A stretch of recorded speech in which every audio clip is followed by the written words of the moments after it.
Nikamwambia huyo bwana aliniita, nikamwambia ni Murkomen, akasema hapana, Marete Murkomen. Na nikaambiwa wanatarajia kwamba tutaleta mambo ya usalama katika sehemu hii, kwa ambayo imekumbwa sana na shida haswa ya mambo ya wizi wa ng'ombe na pia shida kadha yanayohusikana na mipaka na mambo ya mashamba. Kwa hivyo hiyo ndio ilikuwa majadiliano makuu leo, na matarajio yangu ni kwamba yale pendekezo yote ambayo tunipata itatusaidia tuhakikishe kwamba tumesuluhisha shida hiyo. Naam, umesema vizuri kwamba wakati ulikuwa unazungumza pale katika lile baraza ni kwamba ulipokuwa upande ule mwingine wa mashariki ya chini, Kitui, Makueni na Machakos, uligundua kama kuna yale matatizo ambayo yanajirudia, hasa ukitaja masuala ya mgogoro wa mipaka na pengine ardhi. Sijui unaangalia tofauti, unaangalia pengine kuna mikakati tofauti. Je, wakati unakutana na changamoto kama hizi, unaona kama zinajiradidi, unahisi kama unafaa kutilia pondo zaidi, na ni nini hasa serikali inafaa kufanya? Kwanza kabisa kwa mara nyingi Mheshimiwa Rais amekuwa akituambia kama mawaziri kwamba ukitaka ufanye kazi yako vizuri itabidi utangamane na wale ambao wako mashinani ambao unawatumikia, na haswa uchukue nafasi ya kuelewa kazi yako kwa kuhakikisha kwamba ile kazi unafanya usijifungie katika ofisi peke yake. Lazima ukuwe na uhusiano wa karibu na wananchi na pia wale ambao unatumika pamoja. Na kwa sababu hiyo jukwaa la usalama limenisaidia sana kwa kuona kwa njia tofauti zile shida ambazo zinawakumba wa Kenya, na kuona pia ile uhusiano iliyoko kati ya kaunti zote za nchi, haswa hizi kaunti 7 ambayo tumesuru. Kaunti ngapi tumesuru? Kaunti 9, hii ni ya 10. Kwa hizi kaunti 10 ambazo tumesuru, imenipatia yale ambayo imetupatia sisi ambao tunafanya kazi katika idara hii, ile policies ambayo, ile sera ambayo lazima tuziweke, yenye inakata kupitia kaunti zote. Kila kaunti, ukienda kaunti yote ile, unaona kwamba vile watu wanasisitiza shida zao ni kana kwamba ni wao peke yao wanapitia shida hiyo. Kwa mfano, ukiona mambo ya boundaries, hii mambo ya mipaka, utapata kwamba ukienda Lamu utasafikiria tu wao ndio wako na shida na Garissa County. Ukikuja Taita Taveta uliona vile walikuwa wanasisitiza mambo ya mipaka kati yao na Kwale. Ukikuja upande wa Kitui uliona kwamba walisisitiza mambo ya mipaka na Tana River, na ukienda Tana River wanasema vivyo hivyo. Na hapa vile tumesikia kuna shida ya mipaka kati ya Meru na Isiolo County na kati ya Meru na Tharaka Nithi County. Na unaona kwamba hizi shida zote zinahusikana pia na vile jamii za sehemu zote za mipaka wanahusiana. Unapata pia kwamba pahali ambapo jamii zote wanaishi kwa kama ni tuseme kwamba ni watu wa jamii moja kama Machakos na Makueni, lakini unaona kwamba kwa hapo usosano si mbaya sana, ijapokuwa ni serikali za kaunti wanasosania rasilimali. Lakini ukiona sehemu ambayo kama hapa na Tharaka Nithi, hapa na Isiolo, Kitui na Tana River na Garissa na Lamu, unaona kwamba kwa sababu ya utofauti ya economic activity, kwa mfano ile ya Kitui na Tana River, ni kwamba wale majirani ni pastoralist, wao ni farmers. Utaona kuna utofauti ya vile wanafanya mambo ya economic activity. Ukikuja sehemu kama hapa utapata hiyo ndio tofauti ya hapa na Isiolo County, kwa sababu ya economic activities yenye inaendelea katika sehemu hiyo. Kwa hivyo kusosana kwa mpaka sio tu kwa sababu ya mipaka, lakini kwa sababu ya rasilimali, wanapigania rasilimali.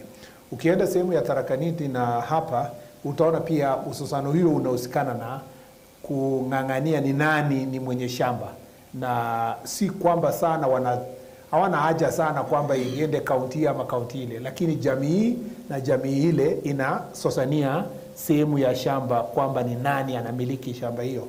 Kwa hivyo mipaka inajitokeza kwa njia mbili. Kuna mipaka kwa sababu ya jamii zinazoishi katika kaunti tofauti. Kuna mipaka pia yenye iko ndani ya kaunti. Katika ndani ya kaunti hiyo wanasosania mipaka kusema kwamba tulifika hapa, tungefika hapa. Hiyo ndio shida utapata kwa counties kama Baringo, ambayo unaona constituency moja kwa sababu jamii moja inaishi hapa inapigania mipaka na constituency nyingine kwa sababu jamii nyingine inaishi hapo. Kwa hivyo tutakapoandika ripoti yetu, kama sasa tumepitia kaunti 10, ripoti yetu lazima italingana na pendekezo ya jinsi gani tutaweza kushughulikia shida ya mipaka. Na unajua kwamba watu wengi kuna tofauti. Watu wanasema IBC lazima ifanye hivyo. Wengine wanasema hapana, sio IBC kwa sababu mipaka haya tayari yamewekwa katika msingi ya kuna vitabu ambayo imeandika pahali ambapo mipaka iko. Itahitajika tu kwamba pengine jopo kazi ambayo italeta idara tofauti ya serikali unaweza kuenda katika ground na kuweka beacons kwa ile county ni wapi na wapi. Lakini hiyo ni a very emotive issue. Itahitaji sasa wakati tutapeana pendekezo yetu, tutapeana pamoja na examples ambayo tumepitia na tuone kama tunaweza kuwa na consensus kama taifa. Hata kama ni kupitishia bunge, baada ya baraza la mawaziri pitishiwe bunge, ndio tupate mwelekeo mwafaka yenye itahakikisha kwamba watu wanaishi kwa amani. Mpaka wakati tutakapofikia mambo ya mipaka, itabidi askari wetu watumie na viongozi wa ngao watumie nguvu ambayo wako nayo kuongelesha watu waishi pamoja na pia kutafuta njia ya kuhakikisha kwamba wanasuluhisha zile makosa zinaweza tokea wakati hiyo inaendelea. Kwa hivyo mipaka inaendelea kuwa ni changamoto na inaenda pamoja na shida ya mashamba. Kwa upande wa mashamba inakuja kwa njia tofauti. Kuna mashamba ya kupigania kwa mipaka, kuna mashamba ya kupigania ndani. Utapata tulipokuwa Kitui kuna wavamizi wamesemekana wameenda shamba ya wananchi. Ukienda Kwale unaambiwa mambo ya masquatter. Ukienda Kilifi utapata kwamba mashamba mengi hapo yanang'ang'ania mambo ya squatter. Kwa hivyo na hiyo yote inaleta vita. Hata ile vita zingine Panga Boys kwa huko Coast na nini, kuna pia vile inaishiriana na inahusikana na mambo ya mashamba. Na kwa hivyo kusuluhisha mambo ya mashamba, kuhakikisha kila mtu anapata cheti miliki na kila mtu aweze akarudi kuishi kwa shamba yake penye amepata cheti miliki bila kuvamia ya wengine, itatusaidia pia kuleta uwiano na umoja katika nchi yetu. So dakta kabisa, kama wanavyosema Waswahili, kijinga na kijinga ndipo moto wakapo. Huwezi kuwasha na kuni moja, au sio? Na wakishirikiana inakuwa vizuri. Nami pia najua hapa siwezi kuwa ni mimi narusha tu maswali hapa. Na uko huru mwanahabari yoyote kuuliza mpaka maswali kwa nitazunguka upande huu. Uko huru kuuliza maswali hata kwa Kimeru kwa sababu ameshakubali jina la Kimeru. Unamrushia Mutembei, unarusha. Na pia Kiingereza, nilikuwa nazungumza na dadangu hapa, alikuwa anarusha Kimombo. Pengine mimi na muathiri naweza kuuliza kwa lugha ambayo unapendelea. Karibu sana. Asante sana waziri, nitauliza maswali mawili. Kwanza kabisa, you being in Meru. Meru has been one of the most regions affected by budget attack and cattle rustling. In 2023, we lost MCA from Antobetwe, Kiongo, George Kaliunga. Even today, we have not seen anybody being brought into books or taken to court to answer those cases. Also in a span of 2 years, more than 30 people have been also killed. So looking at the Meru region is one of the areas that is greatly affected. Many leaders from the national government, even the former CS, Kithure Kindiki, who is now the DP, also was here and saying that to improve the security in this region. So I don't know what are the new measures that you're coming up with as the new CS of the Interior to ensure that those, that menace is put into rest. Today I heard the chiefs call for air surveillance. Mm-hmm. This is a thing that has been always asked by the people, even the locals who live in those budget-prone areas, bordering Isiolo in Meru County, in Igembe North and part of Tigania. Today they ask you for air surveillance. Hii ndege inakuja lini? My last, maybe if I get a chance, one more question. As we have seen leaders, all the politician, especially the Charles Were, who was killed recently. He was on record saying that there are people who are trailing him, his life was in danger. Now my question is, if he said that he reported the matter to the police, if the police really took that report seriously, today could be where it would be living. So what other measures is the government doing to protect other politicians who are, some have come out to say that they fear for their lives because of their political stand? Thank you. Thank you very much. First, let me start with banditry. The menace of banditry, first of all, has affected this Meru County for many years, from, say, 80s or thereabout. I can't really remember the exact dates, but even when I remember now, as a young student that time, even when President Kibaki came to office, that was one of the promises that it was going to be sorted. And, you know, partly there was a period of lull for some time, and then it came back. We were in government with President Uhuru, and it continued being a problem. But at the height of the last elections and our coming to office, banditry was really a big menace in all this area of Meru, Laikipia, Baringo, Elgeyo Marakwet, all the way to West Pokot and Turkana. And so this is a problem. You remember that when President Kibaki came to office, there was a massive deployment of police officers to Sukuta Valley. And you remember the massacre where we lost many police officers in the process. So banditry in the country is not something that has a quick fix, because you need to understand that banditry is prone in areas that are ASAL areas and fairly marginalized areas. The bandits themselves are hiding in very complicated areas where there is no access. Some of the places here in the neighborhood of Meru, including the hills in Samburu, including Kokodo Forest, are some of the places that they don't even have network coverage in the first place. Then they don't have roads. So access to be able to do security operations remains a challenge. But most importantly is that why banditry is really becoming a challenge is because of proliferation of small arms.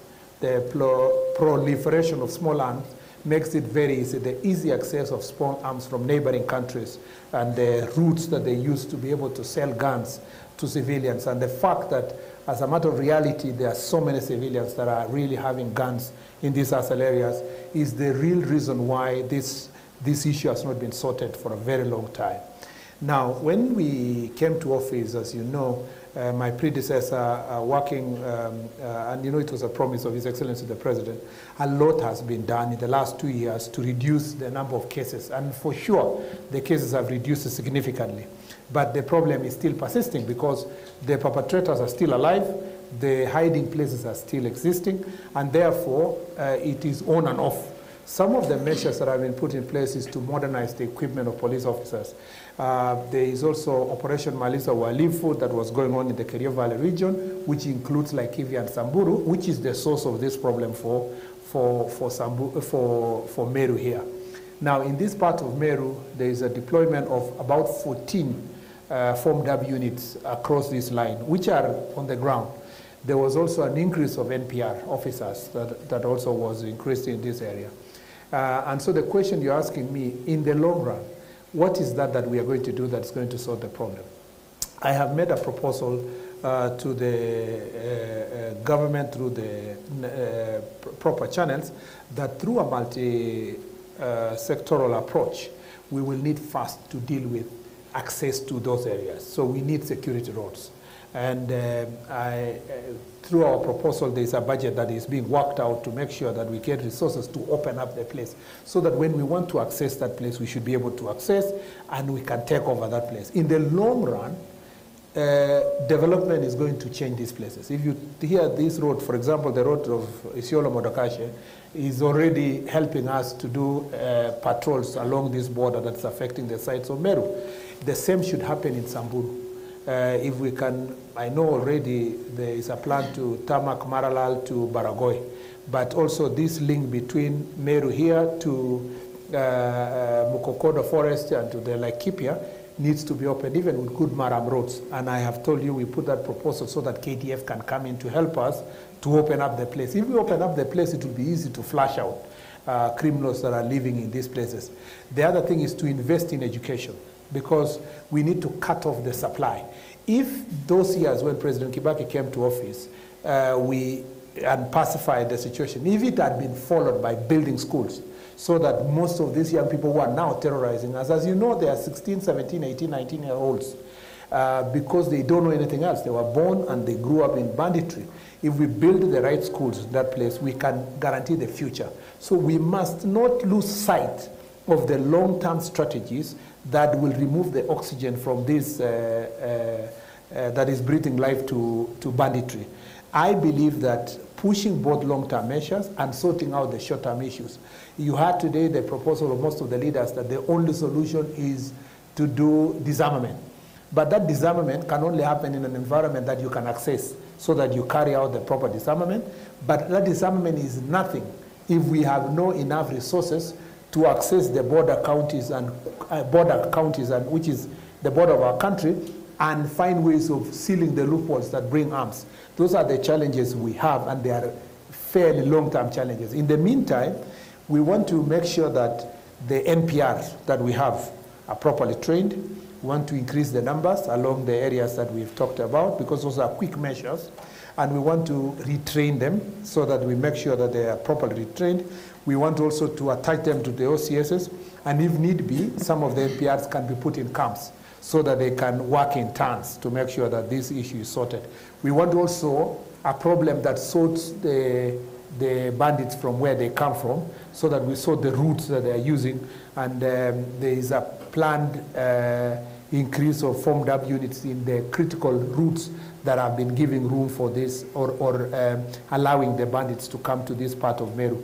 So this area of Meru is giving us problems, and a small area in Baringo, around Loruk area, in between Baringo North and Tiati constituency, and a small corner in Elgeyo Marakwet, between Elgeyo Marakwet, West Pokot, and Tiati constituency. This, if you look at what we inherited when we after last elections, and the work that has been done, if we just upscale the processes here in Meru, we should be able to contain the situation and then now work on the long-term issues, because we need to first pacify to give us room to have long-term investment. In relation to the banditry, there's one thing you had asked. Yeah, their surveillance. Their surveillance presupposes that we have the necessary equipment. That's our desire. We've invested in drones in the past.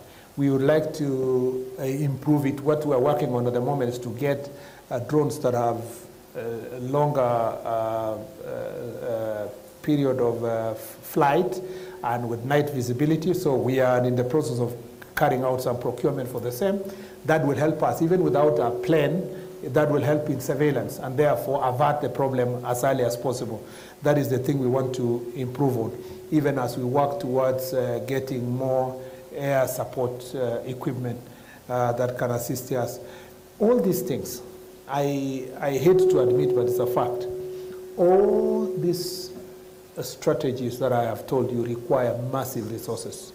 And those massive resources, there's a competition.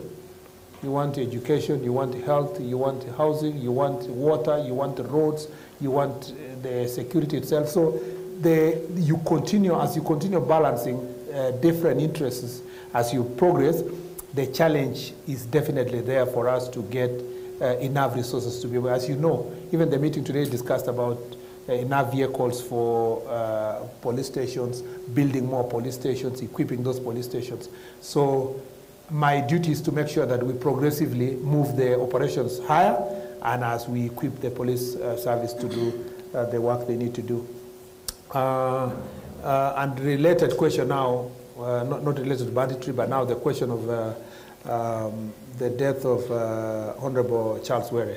It's unfortunate that that happened, and as I said, my condolences to his family, to his friends, to all of us who worked with him. I worked with him in last Parliament, and also to his constituents and family and friends for the loss of Honorable Were. And as I said earlier today, that it is shocking that the investigation so far also include people who should be protecting him and who have been now apprehended, the bodyguards and the driver and so forth. And it will be, if the evidence really pointed that they played a role, it will be extremely sad, because as government, we provide security for VIP so that it can protect them, not to harm them. And it is expected that, you know, that would have enhanced the security of the VIP. I also acknowledge the fact that I have seen online. To be very honest, I had never seen it before he passed on, because we were not that close. So I'd never seen the clips that talk about fear for his life and so forth. I only saw them post facto, after the fact. And it means, therefore, if he had reported to various police stations, I believe that the DCI will go to the bottom of that issue as to he reported to which police stations and what investigation was done, and if not, why was it not done to ensure that. Did the Honourable Member also request beefing up of security? And if he had asked, why was it not done? All those investigations should be able to give us the best way forward on dealing with this issue. What I'm happy with the DCI is how we expeditiously succeeded to catch and get the necessary evidence and the suspects that were involved. And because we are now somewhere where we can say really we have a fairly good lead to what happened, as has already been pronounced by DCI, I'd like us to leave that matter there so that we do not jeopardize the investigations, and allow the DCI to do full investigations. Let all these people be charged. Let us now come back and ask ourselves, is there a better way of relooking at security for everybody, not just VIP, for every citizen who reports that their lives is in danger? Is there a better way of dealing with this issue? And so the recommendation that should come from this investigation, even from DCI itself, should then lead the Inspector General of Police to give further directions on how to protect Kenyans, including VIPs. And this is a responsibility that is within our National Police Service. Asante sana. Nitakuuliza maswali mawili. Naomba tafadhali nikatize kwa sababu naona. Samahani, naomba kukatiza kidogo kwa sababu najua kama hilo swali limechukua muda mrefu na hatuwezi kujua inaweza kutupeleka hadi wapi. Okay. Kwa hivyo ninafungua pia uwanja kuuliza swali moja. Tukibaki na muda ndio tutauliza swali jingine. Tafadhali. Asante. Nitauliza swali moja, nikipata muda nitakuuliza hilo swali jingine. Labda unaweza tuelezea kuhusiana pia na mtangulizi wako, kwa sababu tunafahamu ya kwamba kwa ametoka eneo hili Kithure Kindiki, na ambaye kwa sasa ni naibu wa rais. Alikuwa amesema ya kwamba kutafanyika operesheni ya kuhakikisha ya kwamba majangili ambao wanahusika kwa njia moja ama nyingine kuweza kuangaisha wakazi kutoka maeneo ya Igembe na mipaka ya Meru na Isiolo, operesheni itafanyika. Hadi kwa sasa operesheni ile haijafanyika. Labda hakikisho lako ni gani labda kwa wakazi kutoka kaunti ya Meru? Asante sana. Nadhani ni swali straightforward, inalingana na yale nilikuwa nimesema hapo awali kulingana na mambo ya banditry, na nilisema kwamba nia yetu ni kuhakikisha hiyo operation imefanyika na ifanyike katika environment yenye tukifanya inaleta suluhu ya kudumu. Kwa hivyo tutajitayarisha, ikifika wakati unaofaa tunaweza kufanya hiyo operesheni.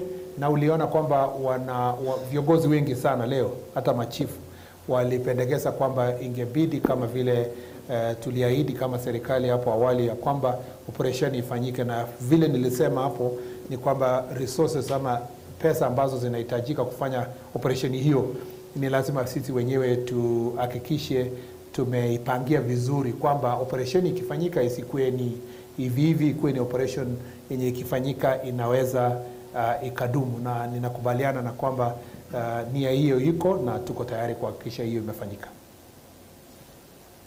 Asante. Mheshimiwa Waziri, ningetaka kuuliza, hivi karibuni kumekuwa na ongezeko la maafisa wa usalama kuingilia haki za binadamu, na pia tumeona wakiingilia haki za ama huru wa vyombo vya habari ama sisi kama wanahabari. Pengine ningetaka kujua wizara yako iko na mipango gani ya kuhakikisha kuwa kuna uhusiano mwema wa maafisa wa polisi na raia na pia maafisa wa polisi na wanahabari. Ninashukuru sana. Tunajua kwamba tumesafiri safari ya mbali sana kama taifa tangu Kriegler report na ile ripoti baada ya Waki report na Kriegler report na alikuwa anaitwa Ransley report, ya yote yenye ilikuwa inahusikana na haki ya binadamu, haki ya uhuru ya wananchi, uhuru ya kura, uhuru ya kusema, na mambo ya kuweza kuhakikisha kwamba polisi wetu wanaweza kuwajibika. Na unajua kwamba tumetengeneza tume huru ya IPOA ambayo nia yake ni kuhakikisha kwamba polisi wetu wanaweza kutumika kwa njia ambayo ni accountable, na pia tuko na internal systems within ndani ya National Police Service ya kuhakikisha imeangalia mambo ya accountability kwa polisi wenyewe. Unajua kwamba pia hizi system zote tumetoka mbali. Ukiona vile ilivyokuwa zamani na vile uhusiano ya polisi na wananchi, polisi na wanahabari imebadilika kwa njia kubwa sana, ingawa bado tuko na shida hapa na pale. Utapata polisi saa zingine amepiga mtu vibaya, unapata saa zingine imetumia bunduki kiholela, unapata saa zingine pengine amefanya makosa fulani. Tunajua kwamba mbali na hayo, nambari ya wale ambao bado wanafanya makosa kama hayo ni wachache sana, lakini polisi wengi sana wanatumikia wananchi kwa sehemu ngumu, aswa sehemu kama zile tumeongelelea maoperesheni, na wengi wao kama sisi wananchi, kwa sababu kuna hata wanahabari ambao si wazuri na kuna wanasiasa si wazuri, tuko wote, kila mtu, kuna watu ambao kuna watu wako na ubaya yao, lakini haimaanishi kwamba polisi wetu wote ni wabaya. Ni wachache ambao pengine wanaweza kufanya hiyo makosa, na wakipatikana makosa kuna njia ya kuinvestigate. Kwa mfano, mara nyingine unaona tear gas imetupiwa mwanahabari, ama unapiga risasi mwanahabari mwenye ana makosa, ama pengine unapiga. So hiyo yote yenye imefanyika, na nimesema hapo awali, ni makosa, na ni makosa ambayo tunakiri, na nilisema kwamba niliwahi hata kusema baada ya ile incident ya Nakuru kwamba tunaomba msamaha kwa wanahabari ambao katika pilika hizi za mambo ya security na mambo ya kazi yao tunajipata katika shida kama haya, na tumeamua kwamba hatutaweza kuficha mtu yeyote mwenye anatumia nguvu yake vibaya, hata kama yeye ni askari. Lakini pia tumesema kwamba tutalinda na kusimamia na kutetea maafisa wetu wa polisi ambao wanaendelea kufanya kazi nzuri, kwa sababu pia haitakuwa vizuri kwamba wakati tukipata watu wawili watatu wamekosea, tunapiga mapolisi wote na tunaona kama wao sio binadamu. Pia ningeomba sana wananchi wasichukulia sheria mkononi, kwa sababu ukichukulia sheria mkononi inaweza leta shida kati ya watu na polisi, kwa sababu wakijaribu kusuluhisha shida yenye iliyopo, ama wakijiona kwamba maisha yao yako hatarini, huenda wakatumia ile bunduki na huenda ikaumiza mwananchi. Na kwa hivyo sisi wote kwa pande zote lazima tutafute njia ya kufuata sheria. Tukikuwa nchi yenye inasimamia sheria, hatutakuwa na ile shida ya kutumiaji mamlaka vibaya kwa polisi. Na kwa hivyo nataka niwahakikishie ya kwamba kama waziri nikiwa hapa, na kama mwanaharakati ya haki za binadamu na wakili ambayo anaelewa sana haki za binadamu, mimi niko kipaumbele kuhakikisha kwamba kila mtu amepewa haki yake, na pia nawaomba wananchi tuheshimu polisi wetu na tuheshimu idara ya polisi. Tukiheshimu hiyo heshima yote mbili, itakuwa uhusiano ni nzuri. Na nimeenda sehemu nyingi sana katika jukwaa la usalama, na nimepata kwamba wananchi wengi wanasifu askari wengi, ma-OCS, ma-OCPD, na wanajulikana kwa matunda yao kwa ile kazi wanafanya wakitangamana na wananchi. CS, from a security point of view, we've seen the Kenyatas, we've seen the former head of state at a lecture in Makerere University calling upon the youth to save Africa. Similar sentiments were made by Muhoho Kenyatta recently, calling upon young people to rise and take charge. Apart from politics, from a security analysis, we are coming to mark exactly a year when there was a seeming youth uprising in terms of rejection against the finance bill then, 2024. How does the security installations interpret calls by the former head of state and also a relative calling upon the youth to rise up and save the nation? Thank you. I think, of course, I'm not a prophet, but everything happens in a context. First of all, Africa is faced with the unique challenge of having, there is a positive that we have, young, energetic, creative population. The youth bulge in the entire continent is also known to also come with the challenges. The challenges being the ability of the governments in Africa to be able to meet the demands of a very young population. And considering that even that older generation who are the parents of these young people, most of them do not really have very strong, meaningful jobs that can be able to support them. Most importantly, that the industrialization in Africa is still way behind many other continents in the world, and we are still living a subsistence kind of life, whether it is farming, we still export raw materials, so manufacturing is very low in the continent, which would have been the really greater contributor towards employment and settling the issues of youth. Yes, we have embraced the technology, but still far from being the creators of the technology. We are still more of the consumers of that technology. So we haven't reached a stage where we can say that we are a technology hub based on the creation of technology, because technology is now the in thing. It is where the future is, including artificial intelligence. So the absence, the reason why we find ourselves in a situation where we have restless young people is the failure to plan a few years ago. The failure to plan 20, 30 years ago for this population is the reason why where we are. And when we now tell young people that rise up and save your country, we first, it would be incumbent upon a person of the level of a former president to first acknowledge that we failed in the past, you know, that we failed to plan for you.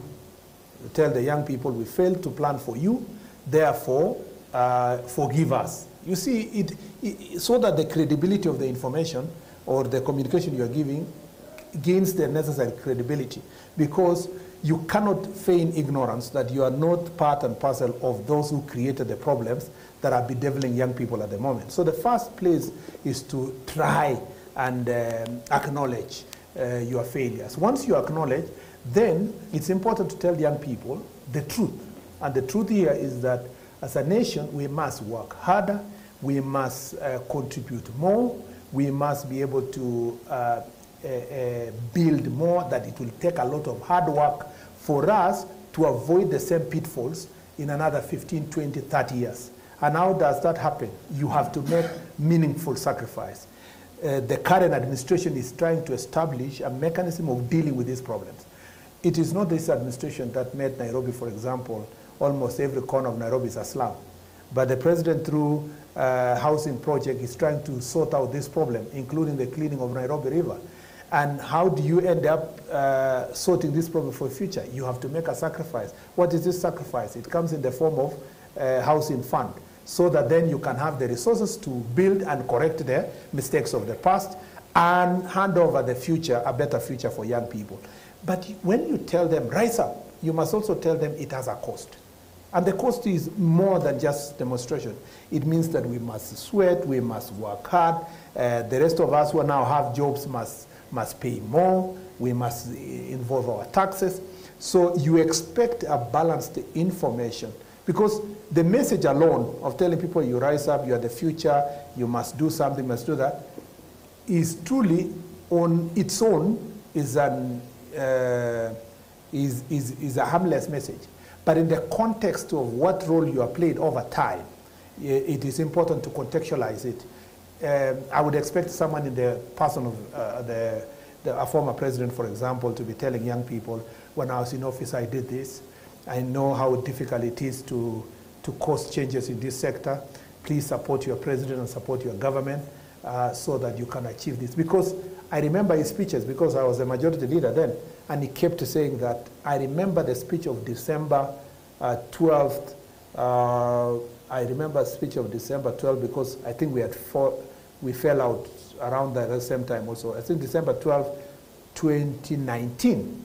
And it was the President Uhuru then was very categorical that the future, we have a big challenge of youth problem. And he kept emphasizing, even when he was selling BBI, he kept saying, we have a problem of young people and so forth. So I don't know, suddenly, when somebody is on the other side, there seems to be some revelation that comes in, and you forget that you need to build on this message that you have been selling on and on and on again, to tell people we still have the task to build a better future for our country.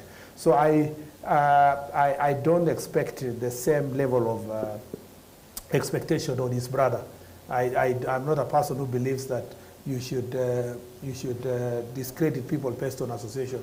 His brother is on his own, but the institution of a former president is extremely important in terms of shaping the leadership of a country in the right direction, because in other countries, these are the elders that people look up to as a nation, and the expectation that people have for them is very high. And that's why I saw somebody defending the former president the other day, saying, our son is, nobody should talk about our son. And I was like, my goodness, this is the former president of Kenya, the son of Kenya. To degenerate him to be a son of a certain village or a certain community is extremely unfortunate. This is an institution of a former president that deserves both support and criticism from Kenya as a whole. And usually, many presidents, once they retire, they assume a larger life than when they were in office because of how they conducted themselves. If you see, for example, Jimmy Carter, he's considered to have served only one term, but his influence was for many years because he assumed a more higher status as a former president and became, that uniting factor to many people.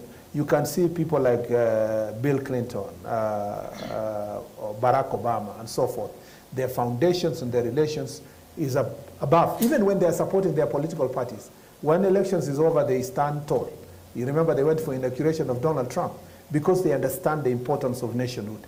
So I think that a little bit, because I can speak this freely, I voted for President Uhuru Kenyatta 3 times.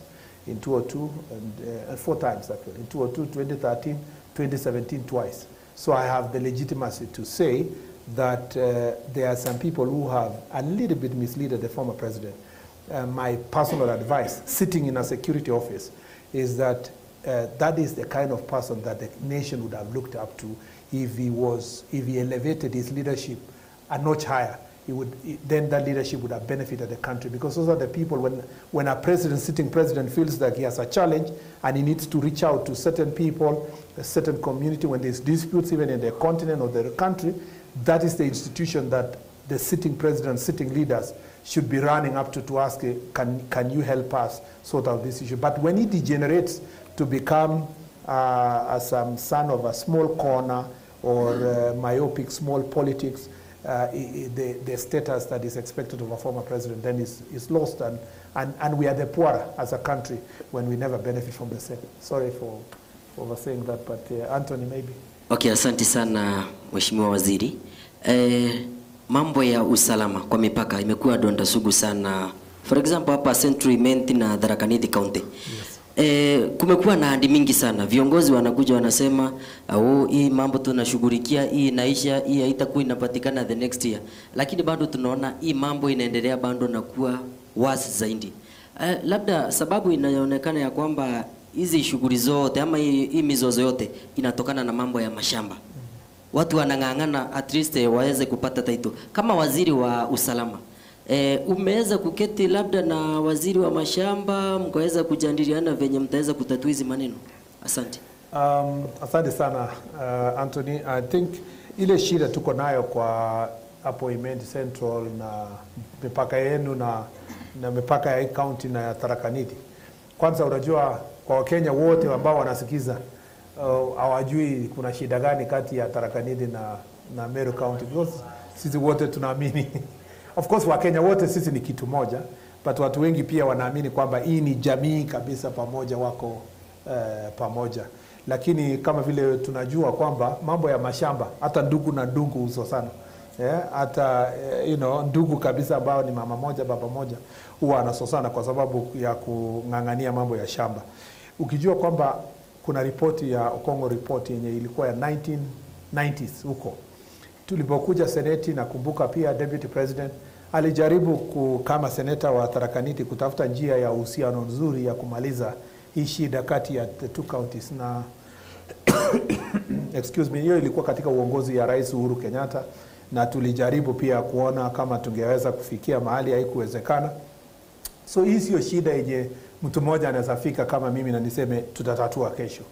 Itabidi sana, kwa sababu hii ni ujirani, na baada ya usuluhisho lazima watu waishi pamoja na lazima wakubaliane. Ndio wakubaliane, itabidi tutumie mbinu ya negotiations na consultations kwa ground ili tupate, because chenye unaniambia kwamba kama nimeongea na dada yangu Alice Wahome kama tungeweza solution, haimaanishi kwamba kwa watu hawana cheti. Kwa mfano kwa Imenti Central watu wengi wako na title deeds lakini hawajaenda kuishi pale. Kuna sehemu zingine hakuna title deeds, lakini kuna sehemu, kwa sababu ile jukwaa ya leo unakumbuka kwa mjadala kuna wazee walikuja kusema kwa upande yetu tuko na title deeds. Kuna sehemu haina title deeds. Hata sehemu yenye iko title deeds hawajaishi kwa shamba, kwa sababu title deed alone haiwezi kaleta uhusiano nzuri. Ni lazima tutafute mediation, consultation, mechanisms yenye inaweza kuleta watu waishi pamoja, na it is not an easy challenge. Wacha nikuambie, sio kitu yenye waziri wa usalama tu anaweza kuja kusema imetatuliwa. Yenye naweza kuambia wananchi ni kwamba tutatumia mbinu zote ya kiserikali kuhakikisha wananchi wamekaa kwa usalama, lakini utatuzi ya mambo ya shamba itahitaji kwa sababu kama task force ilifanywa 90s na hatukumaliza, itamaanisha lazima tuongeleshe wananchi na kuongelesha tena na kuongelesha tena mpaka wakubaliane, kwa sababu hiyo ndio italete uhusiano nzuri. Lakini tukifanya kwa lazima, kwa mfano ati tulete jeshi, tulete polisi, tulete title deeds na tuambie watu kaeni hapa, mtu akicheza tutapiga bunduki, italeta uhasama mingi na watu wengi watapoteza maisha yao. Lazima tutafute njia ya kuleta watu pamoja. Hiyo ni maoni yangu. Lakini pia ni kwamba ni shida ambayo haiko katika wizara moja. Ni shida ambayo lazima tuangalie wote. Wizara hii kwa sababu ya mambo ya usalama, lakini wizara ya mashamba na mambo ya mipaka kwa sababu ya hiyo uhusiano ya jamii mbili na kaunti hizo mbili. Naam, asante sana. Mheshimiwa Waziri, tunapoangazia masuala ya usalama, tumeangazia mambo katika mipaka yetu, mashamba kama jinsi mwenzangu alivyosema. Kuna kitu kingine ambacho kimekuwa donda sugu hasa hapa katika kaunti ya Meru, masuala ya wizi wa kahawa. Tumepata ripoti kwamba baadhi ya wakulima wameibua mamilioni, kahawa mamilioni ya pesa. Pengine serikali kuu kupitia wizara yako inaweka mikakati ipi pamoja na serikali ya kaunti kuhakikisha kwamba mkulima wa kahawa wakati anavuna kahawa yake anajua kwamba kuna ule usalama hadi ifike mahali ambapo ataweza kulima? Nashukuru sana. Shida ya uwizi wa kahawa imekuwa shida yenye imekumba taifa kwa miaka mingi sana, kangu 70s huko.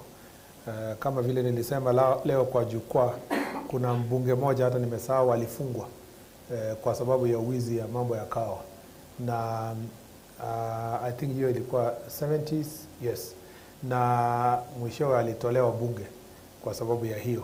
So shida ya kahawa ni shida kubwa sana ambayo lazima tuone ni njia gani tutaweza kusaidia kuchunga kahawa haya. Nadhani shida ya kwanza ni kuhakikisha kwamba kuna warehouses ile iko secure, yenye mwananchi akishachukua anaweza kupeleka hiyo kahawa kwa warehouse. Ndio sasa wakati tunawapatia security kwa cooperative ama kwa mahali ambapo wanatengenezea kahawa, how do you say it in the ginnery, wakati tunawasaidia hao wakikausha, wakifanyia hiyo yote kabla hawajapeleka kwa store ama warehouse, lazima ni vizuri tukue na mpango kabambe yenye mtu anajua akivuna kahawa na ako tayari kubeba, askari wako tayari kuja kuwasaidia kuwapeleka, na lazima tufanye mpango yenye iko inahusikana na Wizara ya Agriculture, county governments ambayo iko na ile police stations iko karibu. Juzi waziri wa kilimo aliomba kwamba tusaidie kuanzisha idara ya polisi ya ukulima, na tukashindwa. Tukasema kwamba tukitaka kuweka idara mpya pia ya ukulima,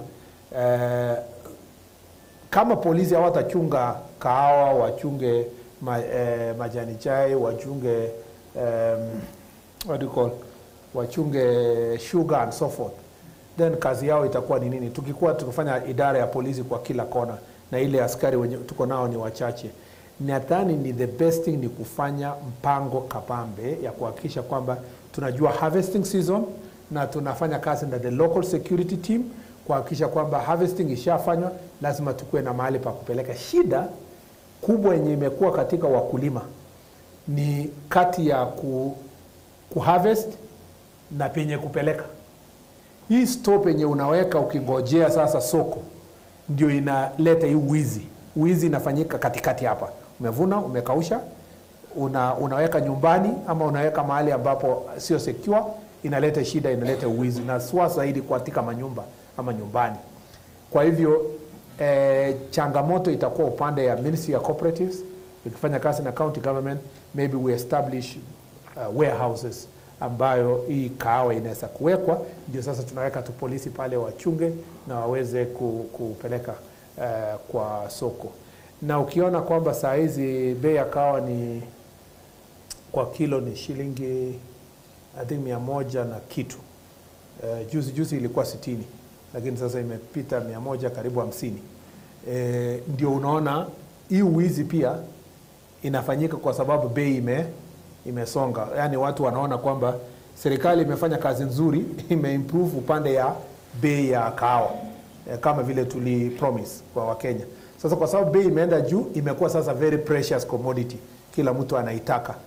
Ndio unaona wakulima wanakuwa targeted ambao wanafanya mambo ya kahawa. So kama serikali tumesucceed kwa upande ule tuli promise wakulima kwamba bei itaenda juu, ni vizuri tufanye mikakati kwa kila county, na niliwaambia leo county commissioner na county security team kwamba kwa sehemu ambazo kahawa inafunwa lazima tukue na mpango na wakulima kupitia ile cooperatives zenye wako nayo ya jinsi ambavyo kahawa itaweza kuchungwa mpaka ifike safe, a safe storage place kama ni warehouse. Right.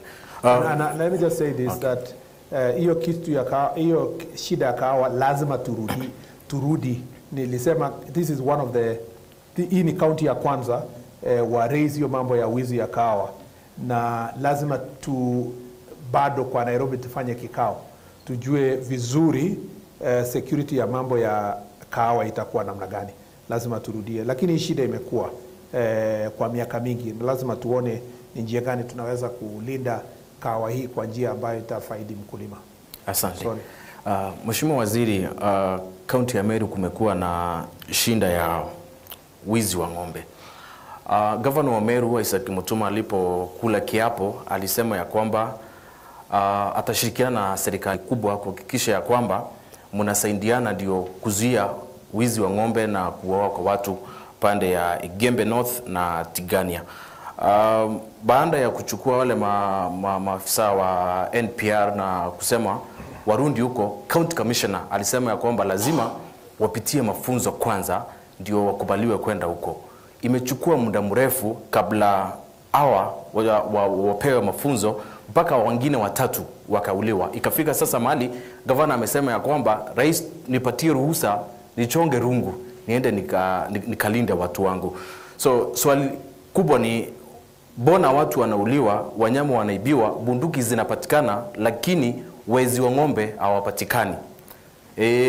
Swali la pili, kwa sababu mimi ndio mwisho hapa, swali la pili, kuna watu wa kutoka pande za Kandebene, Tigania West. Hao watu wanafanya kazi upande wa Northeastern na wengi wao wameuliwa, mpaka hizi wamefika watu 10. Wa mwisho walikuwa wanazikwa leo. Hao watu wanaambiwa wanauawa na Al-Shabaab. So mpaka huyo wa mwisho alipouawa, watu wa familia hawakuambiwa. So wanauliza watu wao watauliwa mpaka lini, na wanafanya kazi katika taifa la Kenya na hakuna kitu serikali inafanya. And then sniper aliuawa hapa Meru, mwaka mmoja umepita na nusu. Nakumbuka Mheshimiwa Naibu wa Rais Professor Kindiki alipoitwa pale Senate alisema ya kwamba wamefuatilia na wanajua wale walimuita na mahali imefikia, mpaka saizi hajazikwa. Hii familia itapata haki lini, Mheshimiwa Waziri? Asante. Nikirudia yale uliuliza kuhusiana na banditry, nadhani kwa ile policy nilisema yote yenye tutafanya kwa mambo ya wizi ya ng'ombe sitarudia hapo, lakini umeuliza swali nzuri yenye umeuliza ilikuwaje juzi bunduki zilirudishwa lakini mwenye alibeba bunduki hajajitokeza na wezi wenyewe hawezi kushikwa. Nilikuambia hapo awali ni kwanza tunashukuru wale community leaders wali win trust ya wale walipoambiwa warudishe bunduki, wakarudisha bunduki. Lakini ujue ya kwamba hiyo haikuwa ati polisi walienda pale wakatafuta bunduki na wakasema haya wewe mkora, haya toroka, lete bunduki. Hapana. Tunajua kwamba hata access hawajafika pale. You know, vile nilisema hapo awali, hawa ni watu wamejificha huko kwa mafichoni. Lakini kupitia ile local elders system yenye iko hapo, walikubali kwenda kupatia mzee wa mtaa ama those local elders bunduki na kutoroka. Huwezi blame ule mzee wa mtaa kumwambia haya, kwa nini alikupatia bunduki, kwa nini ungemshika?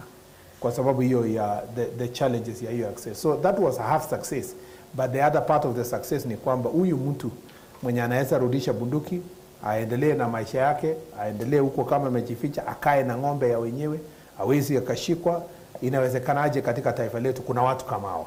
Inawezekana kwa sababu ya ile changamoto nilisema hapo awali. Lakini nilisema pia tukiendelea kufungua sehemu hizi itakuwa ni vigumu sana kwa mtu yoyote kujificha ndani ya msitu ya Kenya kwa communities ambao wanaishi pale bila sisi kufikia pale. Kwa mfano, tunaketi chini na machiefs na assistant chief, wanakuambia mimi niko sina bunduki, sina chochote, najua kweli huyu amekuja na ng'ombe ya mtu, amekuja na mbuzi ya mtu, hakuna vile nitamshika. Hata kuattempt tu, akijua tu ni mimi ndio nilipeana report kufikia serikali huko, wananivamia na bunduki. Na unajua kwamba some chief moja aliwawa hapa na bandits hapa Laikipia North kwa sababu ya kusaidiana na serikali kufichua wakora. So challenges iko hiyo, lakini vile nilikuambia mpango yetu ya operation, wakati hizo systems zimewekwa in place, hiyo sehemu zote zitafunguliwa. Tukishafanya hii access roads, tuhakikishe kwamba tunapeleka jeshi upande ule, formed up unit, polisi, to at least places kuwa accessible, tutakuwa tunafukuza for how long, Mheshimiwa? Siwezi kusema kwamba ni leo, kesho kutwa, lakini in terms of plan yenye tuko nayo kama serikali ni kwanza pacify, hakikisha hawafiki Meru, okay, waweke kwa kona fulani, then sasa tafuta njia ya kuaccess hiyo kona, ndio flash out. Ndio ukiambia watu toeni bunduki zote ama utamalizwa, unasema order yenye kwa watu ambao you have access to them, sio wenye wamejificha kwa msituni kona fulani.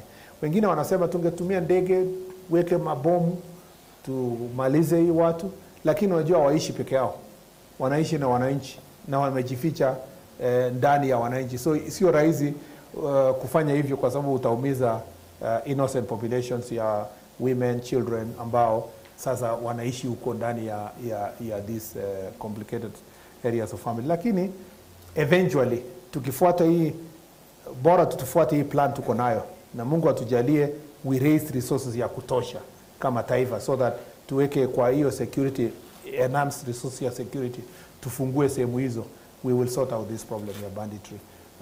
Na tufanye long term plans ya schools, ya water, ya irrigation, ya farming. All those things will be sorted in this region. Umeuliza maneno ya Kandebene.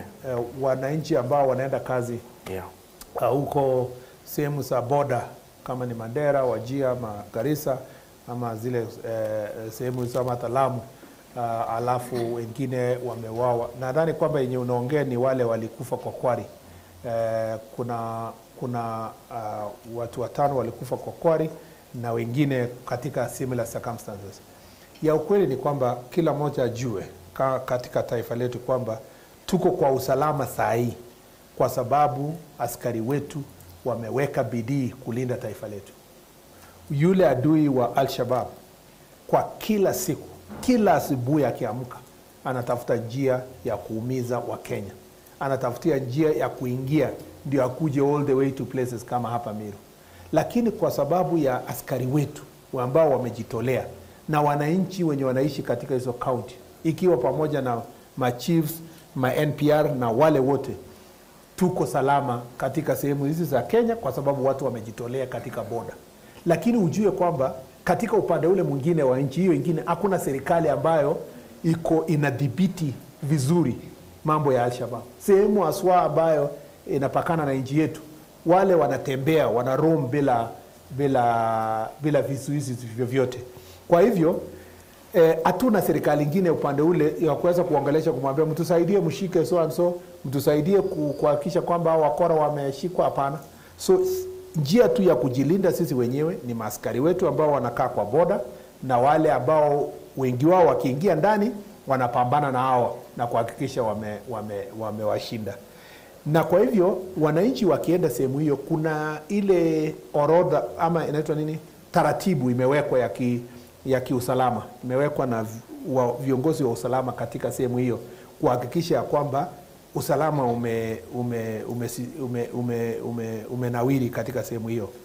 Mmoja wapo ni kusema kama unaenda kazi Kwari, lazima ungoje escort ya askari ndio twende wote pamoja, na lazima hatutatoka saa 12 asubuhi, tutatoka saa 3 asubuhi. Mambo kama haya mara nyingine tunapata kwamba watu badala ya kungojea saa 3 ndio waende pamoja, mtu anaamka saa 12 asubuhi, ameweka watu kwa gari, anataka kuwapeleka peke yao bila escort, na hiyo sometimes inaleta risks yenye inaambatana na the situation we have in that region. Lakini kwa ukweli, kama kiongozi ambaye anafuatilia anasimamia mambo ya usalama, tuko hivi kwa sababu ya bidii ya askari wetu na bidii ya ile strategies imewekwa.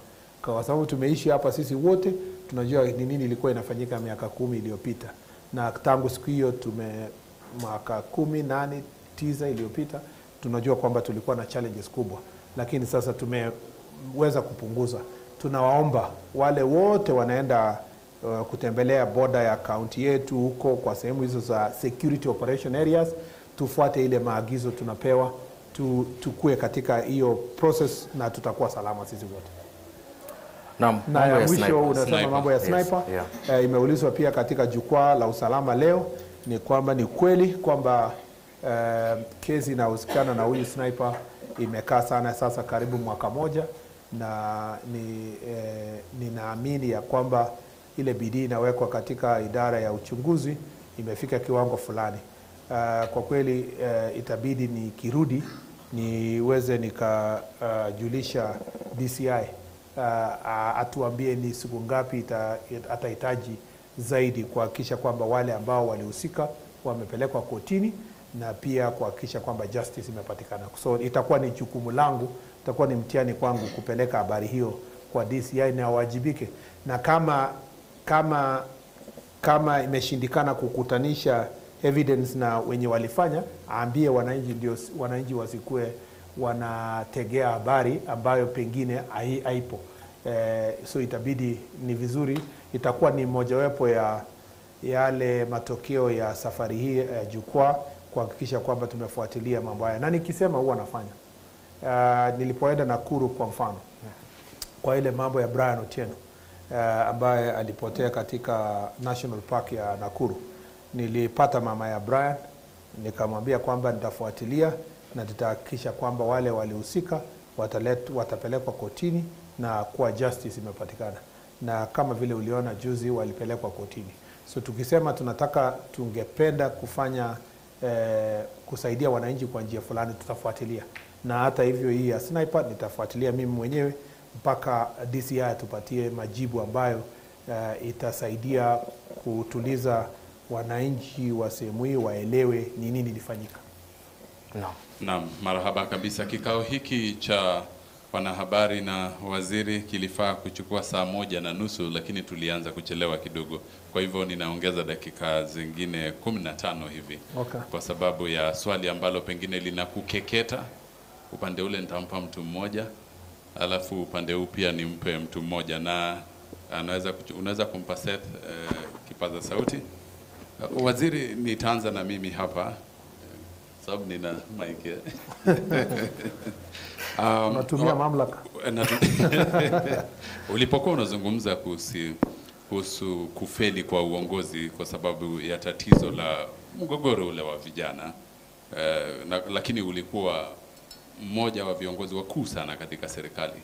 Hadi sasa ina maana una mtihani mkubwa sana, na kama ilivyo kama yule ambaye haongozi, pengine tunaweza kuchukulia kama ni zile kelele kama za chura zisiweze kumzuia ng'ombe pengine kunywa maji, kwa sababu sasa wewe ni wakati wako wa kunywa maji katika serikali ya sasa. Kwa hivyo ningependa sana kujua sasa hiyo mikakati ya kutatua ili tatizo la vijana ambalo umelitaja wewe mwenyewe, na kuweza kuwapa pengine mwanga zaidi siku za usoni, wasije viongozi wengine baadaye pia wakasema wale walifeli ndio wanaturushia mawe sasa. Ya pili pia, samahani waziri, ya pili ulitaja kwamba kwa swali moja ambalo lilikuwa hapa, ulitaja kwamba kuna IPOA kwa sababu ya kutathmini utendakazi wa maafisa wa polisi. Lakini alivyozungumza hii leo, kwa sababu zile takwimu za vijana ama watu waliokufa wanashukiwa kufa mikononi mwa polisi, mkuu wa IPOA ama niseme mwenyekiti wa IPOA Isaac Hassan alisema wapelelezi angalau 70 ama 77, lakini kesi alizonazo za kuchunguza ni maelfu. Kwa hivyo kama unatarajia matokeo, labda iko mbali sana na upeo wa macho.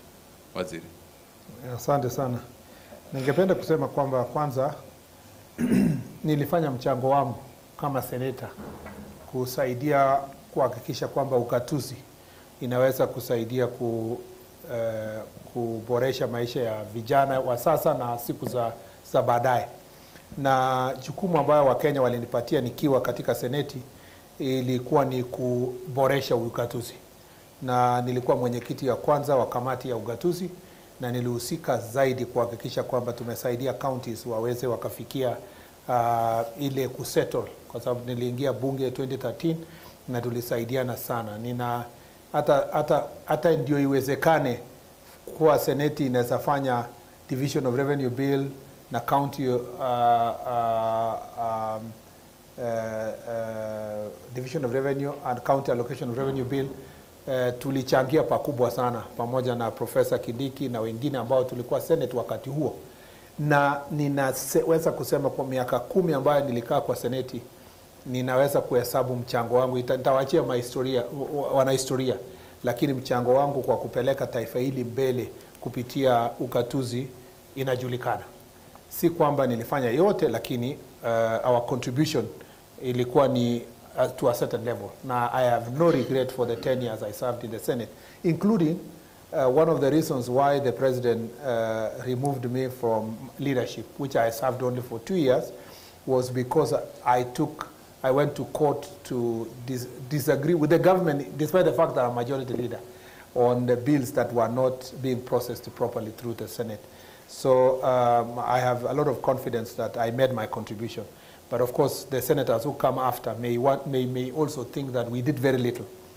I am not saying, sijasema Rais Uhuru hajafanya kitu yoyote, hapana. Itakuwa makosa pia kusema hakufanya. Nilikuwa nasema kwamba ni makosa ya miaka za hapo awali kwamba tuko hapa saa hizi na tuko na vijana wengi na hawana kazi. Na hatuna viwanda, hatuna njia ya kuhakikisha wao wote wanapata kazi. Kwa hivyo bidii yenye ambayo tunafaa kulifanya ni kuhakikisha, kuweka mikakati ya kuhakikisha kwamba wengi wanaweza pata hivyo. Ndio unaona Rais anaongea kuhusu digital jobs. Unaona investment kwa digital hubs ambayo itahakikisha kwamba watu wanaweza fanya kazi nchi ya nje, lakini pia wanaweza kufanya hapa ndani na kuimprove mambo ya creativity. Unaona mambo ya housing vile nilisema. Unaona mambo ambayo tunajaribu also kuresolve the big question ya health kwa mambo ya vijana wetu.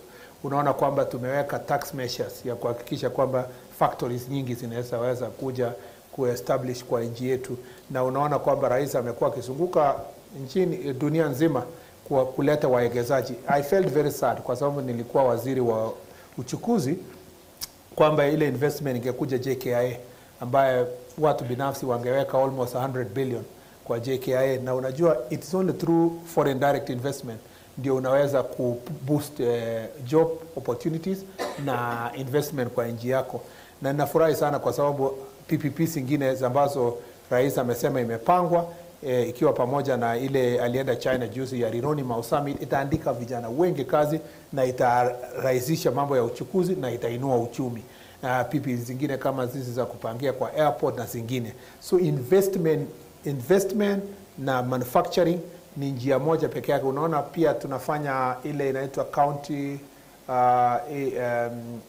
inaitwa nini, the hubs penye why am I forgetting the county aggregation, yes, centers for mambo ya agriculture na value addition kwa mambo ya agriculture. Ni njia moja ya kuhakikisha kwamba tumeandika watu wengine wengi kazi. So mpango hiyo iko na kila serikali ikikuja inajaribu njia ya kuweza kutatua shida hii, lakini nambari za vijana zinaendelea kuongezeka, challenges ya kuweza kuwapatia kazi wote zinaongezeka, mambo ya kuwapatia school fees ya kutosha kuenda through university inaendelea kuwa challenge. So hizi shida zote unaona rais hata alikuja na mpango ya kutatua shida ya school fees na universities ambayo ilikuwa imecollapse. Tulifika hapa kama karibu universities 10 inaenda kuanguka. So hii yote ni mpango ya kusuluhisha, na ndio maana nilisema bali na kukashifu serikali zilizopita na rais ambaye alikuwepo, ni vizuri kusema tungetarajia support yake, kusema mashindano imeisha, candidate mwenye alikuwa nayo pengine hakushinda, lakini sasa kwa sababu yeye amewahi kuwa rais wa Kenya na ni rais wa zamani ya Kenya, angesaidia kusukuma mjadala ya kutafutia riziki wa Kenya mbele, sio ile tu ya kusema we incite hao kwa sababu pengine tulishindana huko juzi, nilikushinda siku hiyo, unatarajia kwamba unataka kufanya ile revenge. Haitasaidia kitu yoyote katika taifa letu. Lazima we rise above kama taifa. Umeuliza swali ya wapelelezi ni 77 wa IPOA na kesi ni maelfu. Ni ukweli na kubaliana na IPOA, ni ile bajeti wamepewa kupitia bunge iko chini, na kama independent office itabidi tutafute njia ya kusaidia, na sio IPOA peke yake. So umeona kwamba polisi tuko na shortage ya police officers across. Hatuna magari kwa many police stations, hatuna police stations kwa many parts of the country, wanakaa kwa police posts, ama hatuna housing and so forth. All these challenges iliwachwa imefikia serikali moja safari moja, na lazima to continue balancing wakati unafanya budgeting. Na nakubaliana na mwenyekiti kwamba itabidi bunge iongeze bajeti ndio wapelelezi wengi waweze wakaongezwa ndio wafanye kazi hiyo. Labda nitauliza swali kuhusiana pia na wakati kunafanyika mauaji upande wa huko Egembe na karibu pia na mipaka ya Meru na Isiolo, kunacho makovu mengi sana kwa familia zile. Labda fidia kwa zile familia, labda kuna mipango labda serikali inafanya kuhakikisha pia fidia inatolewa kwa wale zile familia, kwa sababu wengi wanahangaika. Labda pia mwenzangu ameuliza swali la kuhusiana pia na sniper. Labda kuna mchanganuzi pia wa kisiasa ambaye alitoweka mwaka 2021 Mwenda Mbijewe. Labda uchunguzi wake umefika wapi? Asante. Kwanza ningesema kwamba ni pole kwa wale ambao wamepoteza watu yao na mali yao, lakini shida ni kwamba nani ata compensate ama kufidia, kwa sababu mwenye ni wizi ndio imepoteza hiyo mali. Tukisema kwamba tutafidia kila mmoja katika taifa ambaye ameumizwa na wakora, itamaanisha kwamba nchi itakuwa inafidia kila mtu, na mtu amekuwa robbed kwa Nairobi, mtu ambaye duka yake imeibwa, benki ambayo imeibwa and so forth. Kwa sababu role ya serikali ni kushika ule ameumiza mtu na kupeleka through justice, you know. Role ya serikali ni kuhakikisha kwamba urudishe mali kama ufuate na kurudisha ile ng'ombe na kila kitu. Lakini sasa maisha ya mtu ambaye amewawa na majangili, ni vigumu sana kusema sasa serikali ifidie wale ambao ilikuwa ya ng'ombe, lakini isifidie ule amekuwa kwa highway robbery for example, ama isifidie ule mwenye alienda kuwawa kwa sababu ya femicide, ama isifidie wale kuna sasa sababu tofauti mingi sana. So hakuna policy na hakuna sheria na hakuna legal framework yenye inaweza kusaidia serikali kusema everybody mwenye atakufa kwa crime kwa nchi lazima akuwe compensated. Hiyo ndio the challenge we have. Hata hiyo ya kusema kufidia watu kwa sababu ng'ombe yao imeibiwa na mtu mkora mwingine kwa upande ule, ita encourage wakora wakuwe wanakuja kuchukua, alafu watu watakuwa wanasema wewe uko na shida gani? Serikali itakununulia, itakulipa and so forth. So I think bidii yetu ni kuleta usalama, ndio tusiweke wananchi kwa hiyo shida ya kutafuta fidia. Na hiyo sio ati ni Meru peke yake, ni nchi nzima. Kiana livestock yenye inapotea across kwa sababu ya uwizi ya mali ni shida kubwa sana, na watu wengi wanauliza fidia. Ukienda Turkana watasema hivyo, ukienda West Pokot hivyo, kuja Baringo, kuja hapa, uende Laikipia, uende Marsabit and other places. Shida ni kumaliza banditry, ndio tusikue katika hii debate ya kufidia throughout. Lakini pia wakati government iko na uwezo ya kusupport families kwa mambo ya drought for example, ama kwa shida kama hiyo, kama kutakuwa na some resources, hiyo itakuwa perhaps ni one off program, lakini there is no legal framework ile inasema ukipoteza ng'ombe serikali inaweza kukupatia ng'ombe.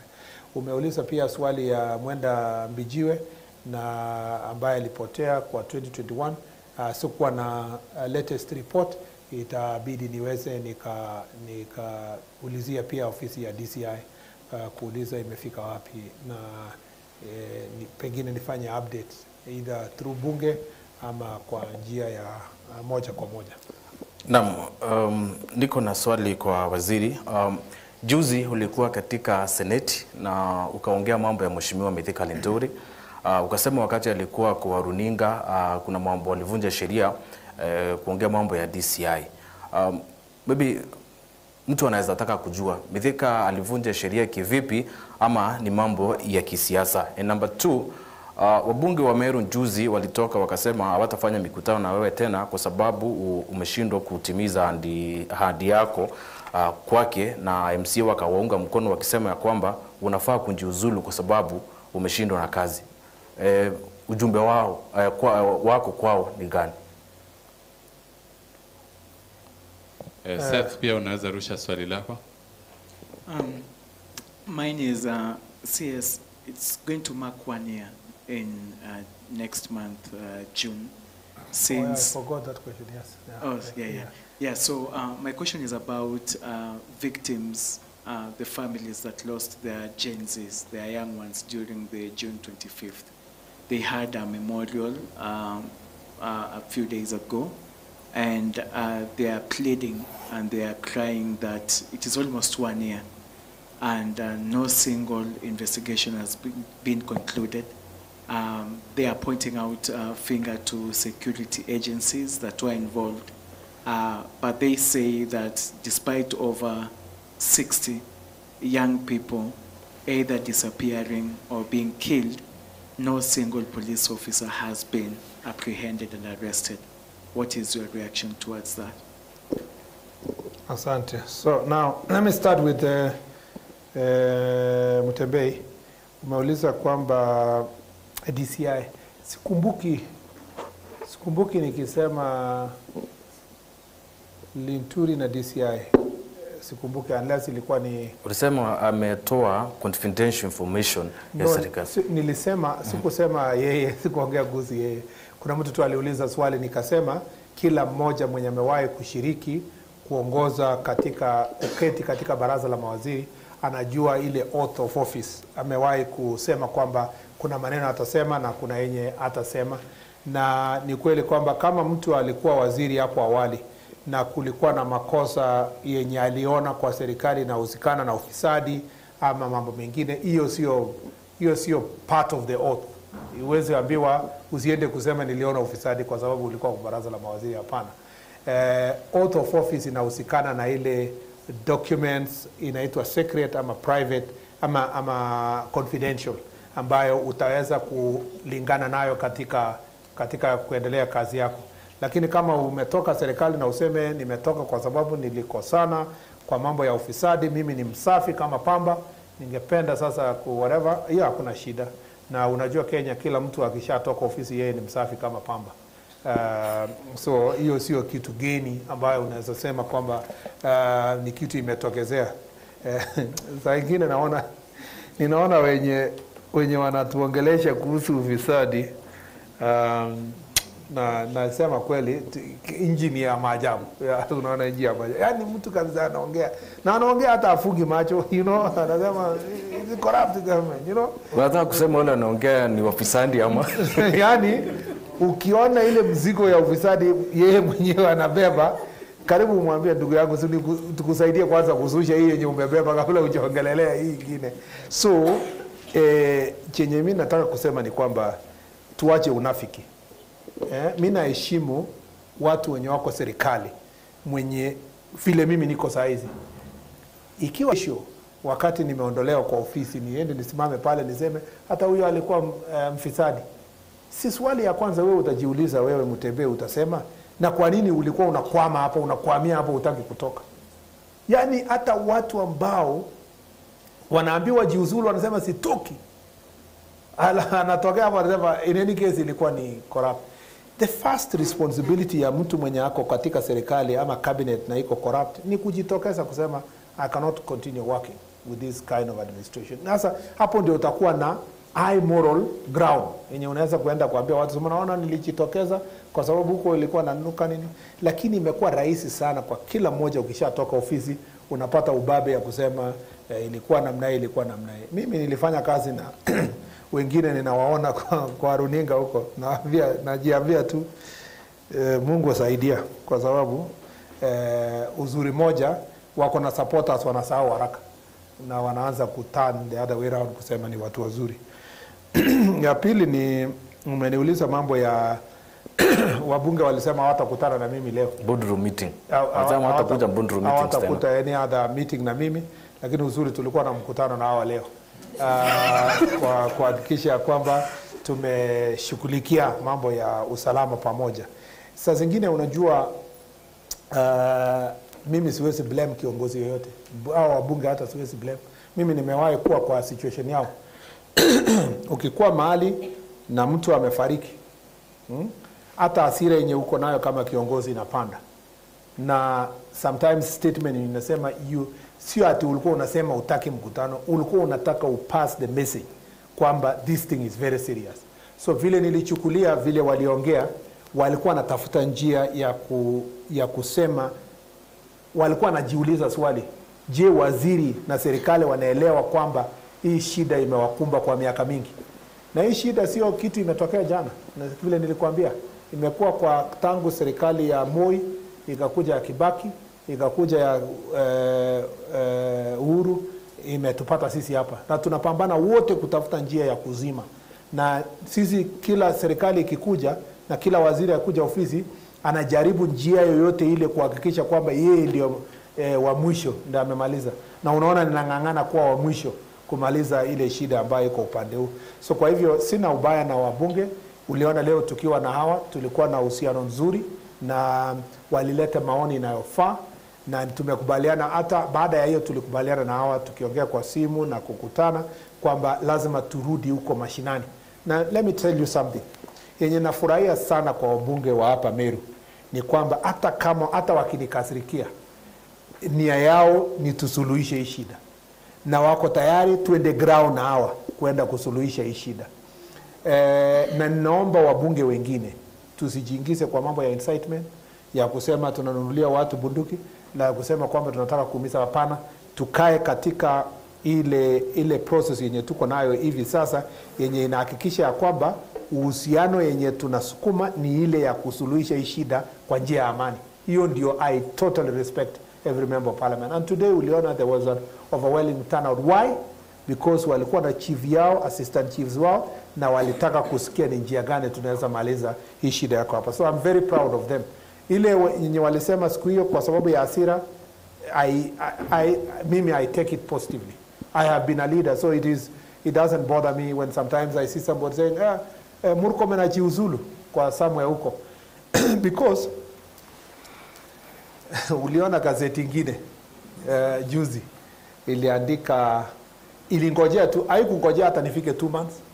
Haikufika 2 months ikasema Murkomen has failed, below par, he must resign. Akakaa kidogo, akajipatia space kidogo ya wiki 3, akasema fired. Yeah?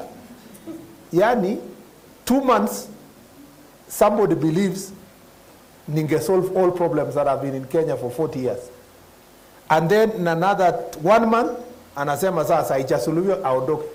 Nimekuwa kwa hiyo ofisi for only 5 months. Lakini the discussion is Murkomen this, Murkomen that. Na unajua hiyo discussion inatoka tu kona moja ya Kenya. Kwa watu wenye wako na siasa kidogo ya mashindano ya pesa nane hapo, wanafikiria niko kwa hiyo siasa ya kidogo kidogo ya hapa na pale. Wacha nikwambie ndugu yangu, mimi tangu nikuje ofisi nimeweka bidii ya kutosha kuhakikisha kwamba tunabadilisha mambo ya usalama katika taifa letu. Hii mpango ya jukwaa la usalama, mimi naamini ya kwamba itatusaidia kutatua shida nyingi kutoka mashinani kwa kusikiliza. Na kuna shida mingi tumetatua tu kwa kukua mashinani na viongozi, na tumeweza kutatua hizo shida. Kuna zingine ambazo tumeweka policy framework ya kutatua. Siwezi nikasema kwamba ni mimi ndiye nimesaidia banditry kuje chini. Hapana. Kumekuwa na mikakati iliwekwa na Professor Kindiki na serikali for a long period of time, inaendelea kufanya kazi, na mimi kazi yangu ni kuimprove, kuhakikisha isonge mbele. Yenye mimi nimeshangaza tu kwa hao watu wachache, nikiwa roads, nikiwa barabara, yeah, unapata mtu anasema accident tu moja ikifanyika Murkomen must go. Sijui kwa nikiwa barabara siku hizo mtu akikwama kwa matope Murkomen must go. Airport ikilik tu kadogo Murkomen must go. You know, nilipotoka kwa wizara hakuna mtu anaongelelea kwamba who must go. Unasikia watu wanasema NTSA is trying to investigate to see ways of reducing accidents in Kenya. You know, the government is doing its ways to ensure that roads that are stalled will be completed. Unataka kusema Wakenya wanakuchukia? No, sio mimi, sio Wakenya. Usiwekelee Wakenya. Umewahi kusikia Kiswahili kitu inasema ukiona vyaelea vimeundwa? Ni watu wachache, a small cabal, wanafuata Murkomen kila mahali. Nilipoenda sports, nimepanga hizi vote, sports academy, sports stadium, nikalipa, nikaweka sports policy, gender office, nini, hiyo yote. Lakini hiyo small cabal walikuwa nangojea bao moja ikifungwa tu hivi tushindwe, hata Harambee Stars tushindwe game moja, Murkomen must go. Yeah? So sikushangaa kwamba hawakungojea haikufika hata 3 months. Nimefika tu interior, sijakalia hata kiti hivi, Murkomen must go. And you will see, wacha niwaambie, you will see Sumaona nimewekwa headline mara mbili. Me I alternate with the president. President, I love Mimi. President, Mimi. So, na utaona wataendelea. Unaona hakuna minister mwingine kwa Kenya, even at the moment, yenye mtu akiwa na shida kwa kwake, anasema the minister must go. They keep saying government must finish the roads. Government must look for prices of farm products. Wanaongea wakienda kwa health wanasema SHA must work. You know something like that. Wakienda kwa energy wanasema we want electricity. Wakifika hapa Murkomen must go. So, and it's just, you know, a small group of characters. And they are so obsessed with me. Why? Because I know, kidogo where I am, I know what they are up to. They are playing some others cheap politics hapo yenye sitaki hata kumention. Kasibol politics ingine ya kona moja hapo pale. Na ukiona hata wenye wanaongea ni wa hiyo kona tu. Yeah, I involve the rest of Kenya. So you will realize that kind of branding. Don't you want to ask yourself, mimi nimekaa ministry kubwa kama ya roads and transport, yeah? In the past people have had challenges na hiyo ministry kwa mambo ya corruption, ya nini. The only thing they talk about me is which watch, which shoe, which shirt, yeah? As if I'm the only one who wears shoes, shirts and t-shirts and all those kind of things. So I just want to tell you that those kind of distractions, sometimes you feel a bit discouraged, and then you wake up and tell yourself, no, I can't fall in the, on the panel of some distractors who just wake up. Mtu anakuambia, uliona juzi mtu anakuambia, that minister is incompetent. Crimes have gone high. Unauliza high from what number to what number? Anasema vile nasikia tu kwa mwili yangu ni kama imeenda juu. But the statistics shows imeenda chini. But kwa mwili yake because ameona Kipchumba mahali anaona sema ni kama tu imeenda juu. So we need I want to tell those people what to listen boldly. Let us have an objective conversation. I am no longer in political arena. I work under the direction of President William Ruto. My duty now is political. I don't engage in politics. My desire is to make sure that I focus on delivering on the objective that the people of Kenya gave me. The idea of, that's why you see, if I say any statement, even the things we said here, you will see tomorrow. They will look for some clip and twist it, and you will see it will trend. Murkomen says, and then it's usually cut just one corner or something like that. Or you will see tomorrow maybe this shirt will trend. Me, I don't know, and then they will put a price. They will say it costs this much. You know those kind of things. When will you ambi unavaa nguo za bei gani? No, but you know, I'm just saying, you know, the fact that those small group of people could go and spend a lot of time in those small things means that they could not find anything serious negative about me. Okay. Yeah, which is a positive to me. I tell myself, as long as I'm not being discussed about scandals and corruption and all those things, I'm walking the narrow path. It makes me very happy. The last thing you had asked is that swali la Seth. Seth, yes, it was Seth. Last time during June last year, as I said, it was very regrettable that some people lost their lives as a result of the protest last year. But also it's regrettable that the protest itself, by initially attributed to young people, was infiltrated by thugs and criminals. I can tell you, I don't believe that there is any person who is a young person who was protesting who believes that they were going to invade parliament and who says today it was their right to invade parliament. That is a protected area. So by the time you are stepping inside that parliament, you are already breaking the law. Now you're looking for MPs to hurt and all those kind of things. I want us to first agree that the people who invaded parliament were not peaceful protesters. If we don't agree like that in Kenya, then we have a problem. But the peaceful protesters whom I saw in the first protest, they were holding their phones and making a statement was beautiful. But as soon as the political scavengers, who eventually some of them lost their jobs later, realized that there was a very unique protest for young people, they came in, mobilized the thugs, caused the chaos, and eventually people lost their lives in the circumstance.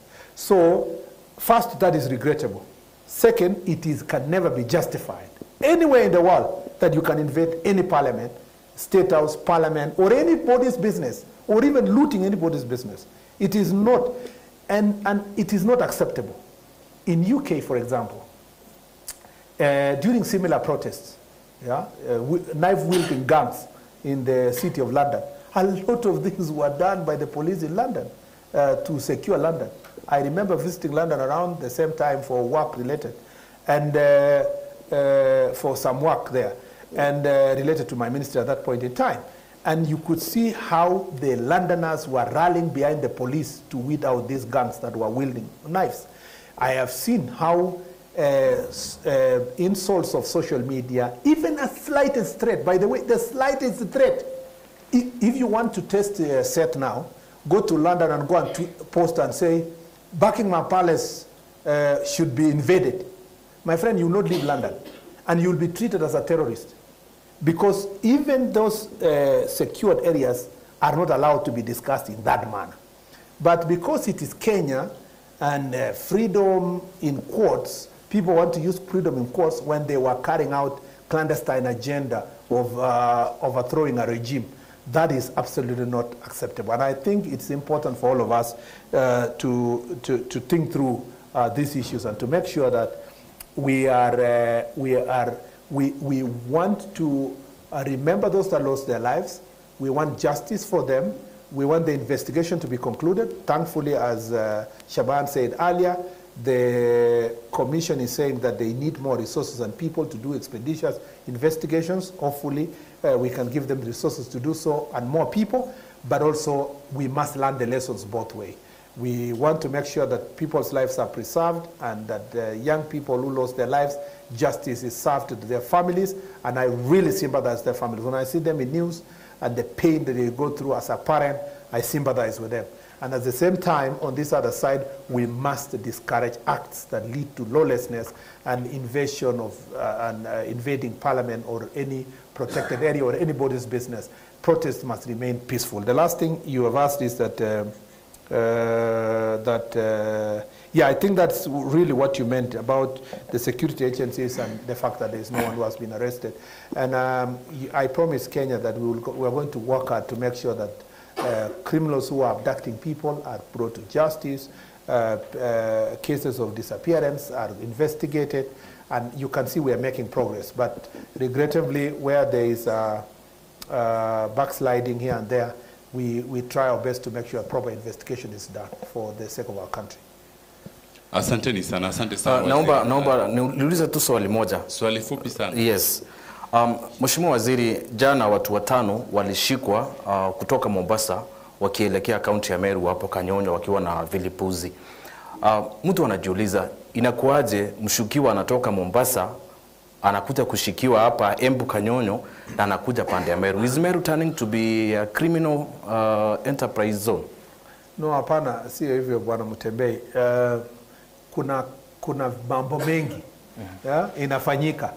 Hivyo wakati hata tumeketi hapa, kuna mambo, wakora wengi wanajaribu makosa hapa nini na pale, na polisi wetu wanafanya kazi kuzima. Na so kwa hivyo hata kwa hiyo process ya hiyo investigation hiyo ya bus ya kutoka Mombasa all the way, ningetaka tu kukuambia ya kwamba hiyo vilipuzi haikuwa katika stage yenye inaza, yani investigation inaendelea, lakini inaweza kuwa ilikuwa inapelekwa sehemu fulani ndio iende uunganishwe pamoja kufanya ujangili fulani. Lakini ilikuwa inakuja Meru. No, sio lazima kwamba ilikuwa ina destined Meru. Basi kukuja Meru haimaanishi mzigo yote yenye iko ndani ni ya Meru. Na hata kama ni ukweli ilikuwa inakuja Meru, ni ukweli ni kwamba haikuwa hatari katika ile process ya transportation. Question yenye wa investigators watatupatia ni kwamba ilikuwa inapelekwa wapi na nia yake ni nini.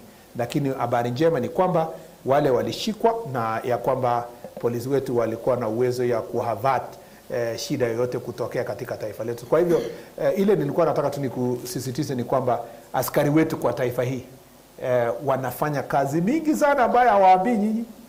Wakati saizi unalala, kuna mtu saizi analala kwa msitu mahali fulani akiangalia mtu fulani ana mpango ya kwenda kufanya makosa gani, so that it can keep all of us safe. That's why having now sat in this ministry to be a CS in this area, when I tell you that let us support our security men and women, it is not by accident. It is not by luck that our country is safe. It's because there are people who are working very hard to keep us safe. That's why I was saying, ukiona vyaelea vimeundwa, and it's important for all of us to support our security sector in this regard. Naam, asante sana waziri, na asante kila mmoja wetu ambaye amechangia katika kikao hiki. Najua kuna maswali mengi zaidi, lakini kile kilicho na mwanzo lazima kiwe na mwisho. Nitawaambia kwamba mwisho wa kipindi hiki ni mwanzo wa kipindi kijacho. Waziri, nakupa dakika moja kwa sababu uweze kutueleza Meru imekuwaje, alafu tunaelekea wapi tufunge kazi. Nashukuru sana, Meru imekuwa nzuri, nimefurahia. Ni sehemu nzuri sana.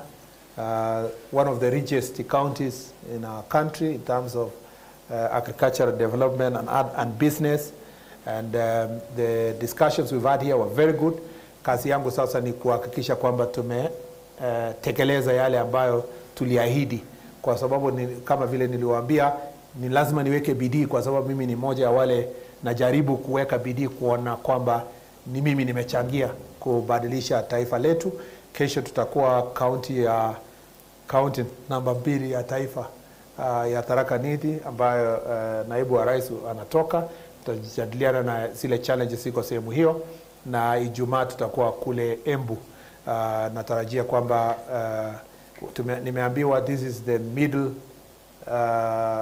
middle part of Eastern region, pengine Central Eastern, na ile ilikuwa Lower Eastern, Central Eastern and then Upper Eastern. Tutakuja tena kumalizia Isiolo na kwa siku zijazo, maybe wiki ijayo Mungu akipenda, na program ikiingiana tutamalizia Isiolo na Marsabit, alafu tutaenda sehemu nyingine za Kenya. Asanteni sana. Asante sana. Tumefika mwisho wa kipindi cha leo katika majukwaa ya usalama, na tutaendelea kesho inshallah. Jina langu ni Laban Shaban. Wasalam. Aya, sasa nimeambiwa na ni Wero TV.